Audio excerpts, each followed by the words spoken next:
Hoje vamos entrar na seara do crime. Eu, como advogado criminalista há mais de 10 anos, é uma área que eu tenho muito conforto em transitar. E o crime de hoje é o caso Evandro, um caso que parou o país na década de 90. Evandro, um menino então com 6 anos de idade apenas, voltava da escola, só que não chegou em casa. Desapareceu. Alguns dias depois encontraram seu corpo em um matagal. Só que chamou muita atenção a forma que encontraram, porque ele estava com sinais muito característicos de rituais de magia negra. Estava sem as mãos, sem diversos órgãos, sem cabelo.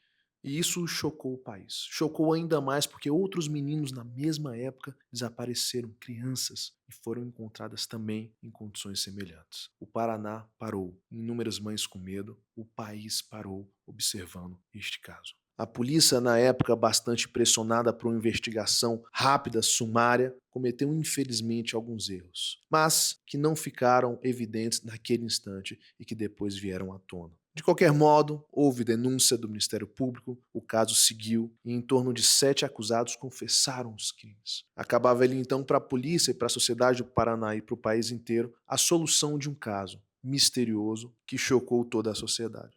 Foram condenados, estavam cumprindo pena, alguns inclusive já faleceram diante de tanto tempo que se passou, e em 2020, isto é, quase 30 anos depois, o caso aconteceu em 1992. Chega à porta de um jornalista uma caixa com fitas, e quando o jornalista colocou as fitas para rodar no videocassete, o que descobriu? Que se tratava do caso Evandro. Eram fitas das confissões dos réus. Só que, com um detalhe, as fitas estavam na íntegra. Descobriu-se que as fitas juntadas no processo eram fitas editadas. E as fitas na íntegra demonstravam o quê? Tortura para confissão. E agora você como advogado, os condenados que ainda sobreviveram chegam no seu escritório. Doutor, tá aqui. Finalmente o que eu tanto dizia que eu fui torturado, para confessar isso, a prova está aqui. Misteriosamente ou milagrosamente, essas fitas chegaram para um jornalista de forma sigilosa e anônima. Essa foi minha tortura, para eu confessar que eu matei aquele menino, mas eu não matei, como eu sempre disse desde o início. Você como advogado faz o quê? Que instrumento processual você utiliza para resolver essa situação? O Código de Processo Penal lhe dá um instrumento processual, que se chama revisão criminal. A revisão criminal está presente de forma clara no CPP e ela justamente tem como objetivo revisar um caso criminal que já transitou em julgado. Sabe quando tem ação rescisória no processo civil? Aqui não é ação rescisória, aqui é revisão criminal. E ela só é permitida em bona parte, para privilegiar o réu.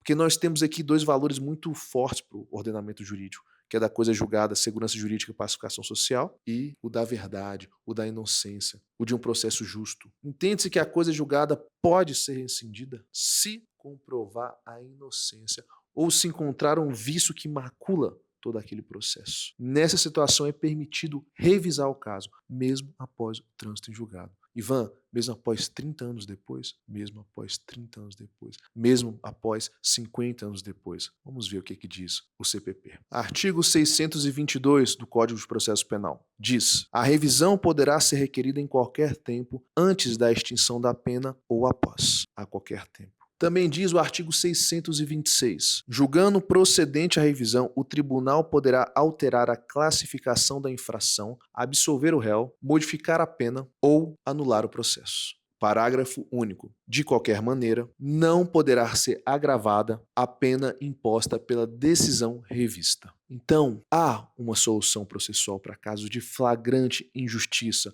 porque não existe coisa julgada extremamente injusta no processo penal. Se a coisa julgada foi injusta porque violou uma garantia processual ou descobriu-se depois de um tempo que aquele réu é inocente, surgiu uma nova prova comprovando isso, rescinde a coisa julgada. Rescinde. Não me interessa aquele processo. Vamos tratar com justiça, com a verdade dos fatos, porque estamos tratando da liberdade de um indivíduo. Com isso, vocês jamais esquecerão o Instituto da Revisão Criminal. Mas tem 2 pontos importantes. O primeiro deles, a revisão criminal é taxativa. Só é possível em determinados casos que a lei dispõe quais são. Artigo 621 do CPP, na tela. A revisão dos processos findos será admitida. Inciso 1º, quando a sentença penal condenatória for contrária ao texto expresso da lei penal ou à evidência dos autos. Inciso 2º, quando a sentença condenatória se fundar em depoimentos, exames ou documentos comprovadamente falsos. Inciso 3º, quando, após a sentença, se descobrirem novas provas de inocência do condenado ou de circunstância que determine ou autorize diminuição especial da pena. O caso é muito claro. Descobriu-se que depois, quando os vídeos vieram na íntegra à tona, houve uma confissão sobre tortura. E a confissão foi prova cabal para a condenação daqueles indivíduos. Nessa situação, por conta de um vício processual insanável, admite-se a revisão. E o Tribunal de Justiça do Paraná aceitou a revisão e deu no mérito. Falou que aquele caso era caso de tortura. Confissão sobre tortura, prova nula. Só que ele não só anulou, ele decidiu que os réus eram inocentes, com base no artigo 386 do CPP, inciso 5º, que diz o seguinte: o juiz absolverá o réu, mencionando a causa na parte dispositiva, desde que reconheça, inciso 5º, não existir prova de ter o réu concorrido para a infração penal. Absolveu os réus. O Ministério Público, então, recorreu, principalmente com base numa situação.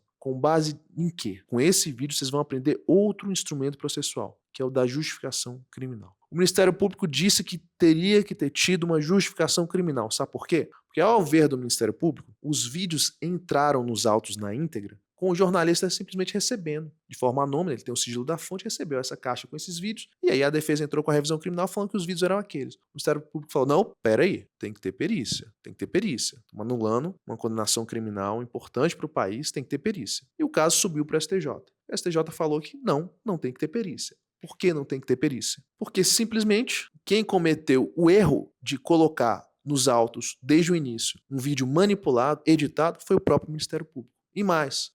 Houve uma perícia particular, que não é a perícia oficial, que foi o mesmo perito que atestou lá no final dos anos 90 que aquele vídeo era verídico. As vozes presentes lá eram das pessoas, dos acusados. Foi o mesmo perito, mas foi perícia particular, não foi oficial. E com base em tudo isso, o STJ falou, não precisa de justificação criminal. Justificação criminal é um procedimento acautelatório de produção de prova utilizado normalmente antes de uma revisão criminal. É para preparar. Surgiu uma prova nova. Antes da defesa entrar com a revisão criminal, muitas das vezes, já que é prova nova, precisa de uma justificação criminal. Não está prevista de modo expresso no CPP, mas se aplica uma produção antecipada de prova com base no Código de Processo Civil. Mas, no caso, não foi preciso essa justificação criminal ao ver do Superior Tribunal de Justiça, porque foi o próprio Ministério Público que juntou essas provas nos autos, lá atrás. Quando juntou editado, e o próprio perito que atestou aquela gravação também atestou agora, mesmo que de forma particular e não oficial, garantindo ampla defesa contraditória, paridade das armas, etc. Então perceba,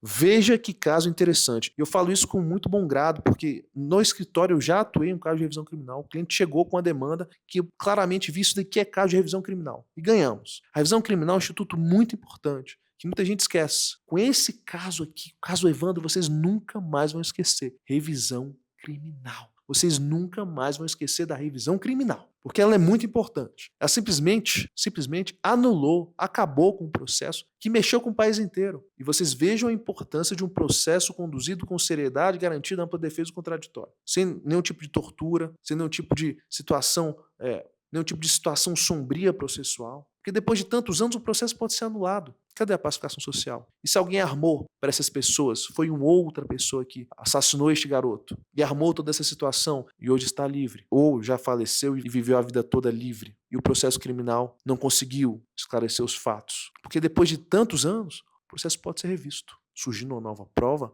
que esclareça a inocência patente de quem foi acusado e condenado, transitado em julgado. Vejam a importância. Revisão criminal, rol taxativo só previsto na casa de hipóteses do artigo 621 do CPP, apenas em caso de favorecimento ao réu, não é para prejudicar o réu, e tenha a possibilidade de rescindir a coisa julgada. Seja anulando o processo quando for um erro improcedendo, seja quando for garantindo a inocência do réu quando for um erro injudicando. É um instrumento muito importante. Quer mais análises detalhadas como essa? Nos siga nas redes sociais, professor Ivan Moraes. Siga o Estratégia Carreiras Jurídicas. Comenta aqui embaixo. Gostou desse vídeo? Vocês vão esquecer ou sempre vão lembrar agora da revisão criminal? Diga sim, não, qualquer dúvida, estou à disposição. Lembre-se, revisão criminal e de acessório de brinde, vocês ainda entenderam a justificação criminal. Fiquem com Deus.